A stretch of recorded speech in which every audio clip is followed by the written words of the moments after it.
అర్జున్ ఇంకా షాక్లోనే ఉన్నాడు. నేనా ఈ ప్రపంచాన్ని కాపాడాలి అని తనలో తాననుకున్నాడు. ఆ చిన్న పిట్ట నెమ్మదిగా అర్జున్ వైపు చూసింది. నువ్వు నమ్మకపోయినా ఇది నిజం అర్జున్. నీవల్లే ఈ ప్రపంచం బతుకుతుంది. అర్జున్ కొద్దిసేపు మౌనంగా ఉన్నాడు. తర్వాత ధైర్యం చేసి అడిగాడు, నేనేం చెయ్యాలి? పిట్ట అతన్ని ముందుకు తీసుకెళ్ళింది. అడవి లోపలికి, మరింత లోతుగా. అక్కడ ఒక పెద్ద రాయి కనిపించింది. అది సాధారణ రాయి కాదు, అది వెలుగుతో మెరిసిపోతోంది. ఇది మాయారాయి అని పిట్ట చెప్పింది. ఈ రాయి వల్లే ఈ ప్రపంచం జీవిస్తోంది. ఇది ఆగిపోతే అన్నీ ఆగిపోతాయి. అర్జున్ ఆ రాయిని దగ్గరగా చూశాడు.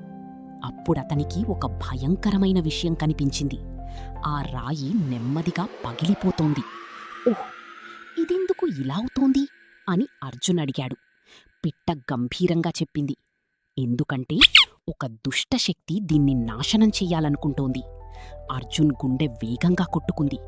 దుష్టశక్తి అని అడిగాడు. అచానక్కగా చుట్టూ చీకటి పెరిగింది.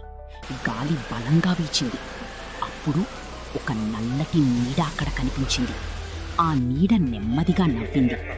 చివరికి నువ్వొచ్చావా అర్జున్? అర్జున్ భయంతో వెనక్కి అడుగు వేశాడు. నువ్వెవరు అని అడిగాడు. ఆ నీడ దగ్గరకు వచ్చింది. నేనే ఈ ప్రపంచానికి అంతం అని చెప్పింది.